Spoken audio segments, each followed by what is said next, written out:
আজকের ভিডিওতে আমরা দেখব কিভাবে একটি অ্যাড ক্যাম্পেইনের মধ্যে মাল্টিপল অ্যাড সেট তৈরি করা যায়। সাধারণত একটি অ্যাড ক্যাম্পেইনের মধ্যে মাল্টিপল অ্যাড সেট তৈরি করার অন্যতম প্রধান যে কারণটি থাকে সেটি হলো আমরা বিভিন্ন ধরনের ভেরিয়েবল টেস্ট করতে পারি মাল্টিপল অ্যাড সেটের মাধ্যমে। আমাদের যে ক্যাম্পেইনটা আমরা এর আগের ভিডিওতে তৈরি করেছি সেই ক্যাম্পেইনের মধ্যে অলরেডি একটা অ্যাড সেট আছে। সো আমরা ওই অ্যাড সেট থেকে আরো দুইটা অ্যাড সেট তৈরি করব এবং আমাদের কিছু ভেরিয়েবল চেঞ্জ করব যে ভেরিয়েবলগুলো আমরা সেম অ্যাডের এগেনস্টে টেস্ট করতে চাই। তো এইটা করার জন্য প্রথমে আমি চলে গেলাম আমাদের অ্যাড ম্যানেজারে গেলে দেখবো যে এই ক্যাম্পেইনটা আমরা এর আগের ভিডিওতে তৈরি করেছি। তো এই ক্যাম্পেইনটাতে দেখা যাচ্ছে যে একটা অ্যাড সেট এবং একটা অ্যাড আছে। যে কোনো ক্যাম্পেইনের জন্য সাধারণত আমাদের মিনিমাম একটা অ্যাড সেট এবং একটা অ্যাড থাকতেই হবে। তো এই ক্ষেত্রে আমাদের একটা অ্যাডসেট আছে, তো আমরা আরেকটা অ্যাডসেট তৈরি করবো। অ্যাডসেট তৈরি করার জন্য আমি এখানে ডুপ্লিকেটে প্রেস করলাম, তারপর অরিজিনাল ক্যাম্পেইন থেকে আমি একটা ডুপ্লিকেট তৈরি করলাম এই অ্যাডের জন্য। এখন আমি যখন আমাদের টার্গেটিং এ যাব, সেক্ষেত্রে আমরা এর আগে অলরেডি লাক্সারি স্টোর এবং লাক্সারি গুড এই ইন্টারেস্ট বেস যে টার্গেটিং আছে এই টার্গেটিংটা করে রেখেছি। এখন আমি চাচ্ছি যে এঙ্গেজ শপার এই ভেরিয়েবলটাকে আমি টেস্ট করব ওই সেম অডিয়েন্স এবং সেম অ্যাডের এগেনস্টে।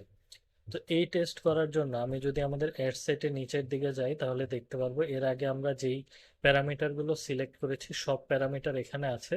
তো এখন আমি কি করব, এই জিনিসটাকে ফার্দার আর ডিফাইন করে দিব। তো ডিফাইন করার জন্য কি হবে যে আমি এখানে বলে দিচ্ছি যে যারা অলরেডি হলো গিয়ে লাক্সারি স্টোর এবং লাক্সারি গুড এই এই ইন্টারেস্ট রাখে এই ধরনের এলিমেন্টে, তো তাদের মধ্য থেকে আমরা এঙ্গেজ শপারকে ফিল্টার করে দিলাম এই ভেরিয়েবলের মাধ্যমে। তাহলে আমরা কি, আমাদের কাছে দুইটা অ্যাডসেট আছে। একটা অ্যাডসেট শুধু লাক্সারি গুড এবং লাক্সারি স্টোরে যারা ইন্টারেস্ট রাখে তাদেরকে অ্যাড শো করতেছে, এবং আরেকটা অ্যাডসেটের মধ্যে আমরা কি করতেছি ওই অডিয়েন্সটাকে আরেকটু ছোট করে দিচ্ছি এঙ্গেজ শপার এই ভেরিয়েবলটা অ্যাড করার মাধ্যমে। তো এখানে যদি আমি একটু উপরে যাই, উপরে গিয়ে কি করব যে আমি আমার যেই অরিজিনাল অ্যাডসেটটা আছে অ্যাডসেটটার নামটা চেঞ্জ করে এঙ্গেজ শপার দিয়ে দিব। এই ক্ষেত্রে অ্যাডসেটের নাম চেঞ্জ করার অন্যতম প্রধান কারণ হলো যখন আমি রিপোর্টের মধ্যে আমার এই অ্যাডসেটটা অ্যানালাইসিস করব তখন যাতে আমি অ্যাডসেটের ভিতরে না ঢুকেই বুঝতে পারি যে প্রত্যেকটা অ্যাডসেটে অ্যাকচুয়ালি আমি কি কি ভেরিয়েবল ইউজ করেছি। সো এখানে আমি দেখলেই বুঝতে পারবো যে এই অ্যাডসেটটার মধ্যে আমি কি ভেরিয়েবল ইউজ করেছি। সো আমাদের একটা অ্যাডসেট হয়ে গেল, এখন আমাদের আরেকটা অ্যাডসেট তৈরি করতে হবে।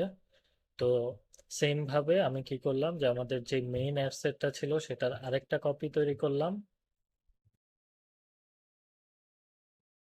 আরেকটা কপি তৈরি করার পর আমি নিচের দিকে যাব এবং ঠিক সেম ভাবে এখানে আমি হলো ডিফাইন ফার্দারে ক্লিক করব। যেমন এখানে লেখা আছে মাস্ট অলসো ম্যাচ, তার মানে যে অডিয়েন্সটাকে এই অ্যাডটা শো করবে তারা প্রথমে লাক্সারি স্টোর এবং লাক্সারি গুডসে ইন্টারেস্ট রাখতে হবে, এবং তার পাশাপাশি আমি এক্সট্রা যে ভেরিয়েবলটা অ্যাড করেছি সেই ভেরিয়েবলটাও ওই অডিয়েন্সের মধ্যে থাকতে হবে।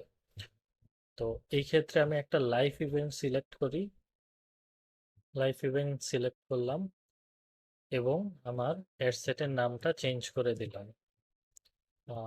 বার্থডে। তো আমি কি করলাম যে আমার হেডসেটের নামটাও চেঞ্জ করে দিলাম যাতে আমি পরবর্তীতে এটা দেখলে বুঝতে পারি যে এখানে আমি কি কি ভেরিয়েবল ইউজ করেছি। এখন আমরা আমাদের যেই অ্যাড ক্যাম্পেইনটা আছে এই অ্যাড ক্যাম্পেইনটাকে আমরা আমাদের যে ডায়াগ্রামটা আমাদের স্লাইডে আছে ওই স্লাইডের ডায়াগ্রামের সাথে মিলানোর চেষ্টা করি। এই ডায়াগ্রামে আমরা দেখতে পাচ্ছি যে প্রথমে আমাদের একটা ক্যাম্পেইন আছে, একটা ক্যাম্পেইনের মধ্যে তিনটা অ্যাড সেট, তিনটা ডিফারেন্ট অ্যাড সেট এবং একটা অ্যাড।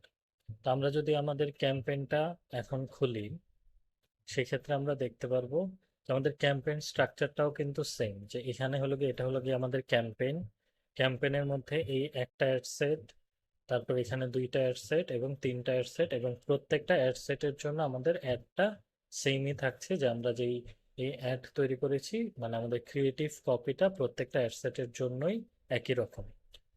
এখন আমরা দেখি যে আমরা যেই অ্যাড সেট গুলো তৈরি করলাম এই অ্যাড সেট গুলো আমরা কিভাবে ইউটিলাইজ করব এবং আমাদের ক্যাম্পেইনটাকে ফার্দার কিভাবে অপটিমাইজ করব এবং আরো বেটার রেজাল্ট কিভাবে আনবো এই অ্যাড সেট ক্রিয়েশনের মাধ্যমে, সাধারণত আমি রিকমেন্ড করি যে কোনো ধরনের ক্যাম্পেইনের ক্ষেত্রে আমরা অ্যাটলিস্ট 5 থেকে 10টা বিভিন্ন ভেরিয়েবল টেস্ট করব একটা ক্যাম্পেইনের জন্য। সেক্ষেত্রে কি হবে, আমরা 10 থেকে 15 দিন অ্যাড রান করার মাধ্যমে একটা ভালো আইডিয়া পেয়ে যাব যে ডিটেল টার্গেটিং এর কোন ভেরিয়েবলটা আমার স্পেসিফিক প্রোডাক্টের জন্য সবচেয়ে ভালো কাজ করতেছে। তো এইটা আমরা খুব ইজিলি এখান থেকে বের করে নিতে পারবো।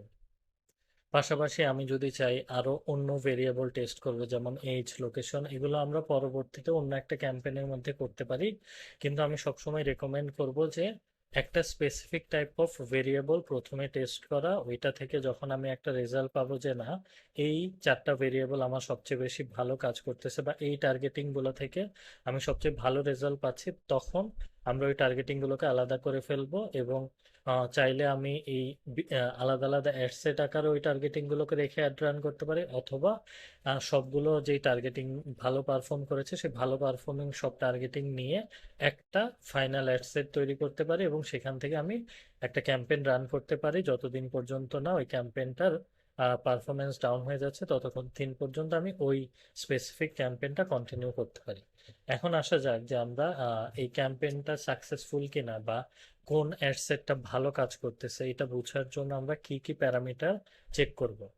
আহ, আমি রিপোর্ট অ্যানালাইসিসের উপর অলরেডি একটা ভিডিও বানিয়েছি। ওই ভিডিওতে মোটামুটি আমি সব ধরনের এলিমেন্ট যেটার উপর বেস করে আমি ডিসাইড করি যে কোন অ্যাডসেটটা ভালো পারফর্ম করতেছে সেটা আছে। তো ভিডিওটার লিংক আমি আই বাটন আর ডিসক্রিপশনে দিয়ে দিব। তো এখানে আমরা দেখি যে আমি যেই এলিমেন্টটা সবচেয়ে বেশি গুরুত্ব দেই আহ, সেটা আমি এখানে দেখাই, সেটা হলো গিয়ে রোএস, ROAS। সো রোএস জিনিসটা কি? রোএস জিনিসটা হলো যে আমরা যখন একটা ক্যাম্পেইন রান করি, সে ক্যাম্পেইন রান করার পর আহ, আমরা যখন ওই ক্যাম্পেইন থেকে যে রিটার্ন পাচ্ছি, রিটার্ন অফ ইনভেস্টমেন্ট যেটাকে বলা হয়, আমি যদি এখানে লিখি ROAS, তো সেক্ষেত্রে আমি দেখতে পাচ্ছি যে আমি পারচেস রয়েসটা নেই, ডোনেশনটা এখানে দরকার নেই। তো পারচেস রয়েসটা নিলাম, তো এখানে দেখা যাবে যে কিছু এক্সট্রা কলাম অ্যাড হবে। তো এই যে পারচেস রয়েস আছে, পারচেস রয়েস বলতে আসলে কি বোঝায়? পারচেস রয়েস বলতে বোঝায় যে আমি যদি 1 টাকা ফেসবুক অ্যাডে স্পেন্ড করি, আমি অ্যাজ এ রেভিনিউ কত জেনারেট করতেছি। এখন আমার রয়েস যদি 50 হয়, সেক্ষেত্রে বোঝাচ্ছে আমি 1 টাকা স্পেন্ড করলে 50 টাকা অ্যাজ এ রেভিনিউ ওই অ্যাড সেটটা থেকে পাচ্ছি। তো এই রয়েসের উপর বেস করেই কিন্তু আমরা আমাদের উইনিং অ্যাড সেটটাকে খুঁজে বের করতে পারি যে কোন অ্যাড সেটটা সবচেয়ে ভালো পারফর্ম করেছে।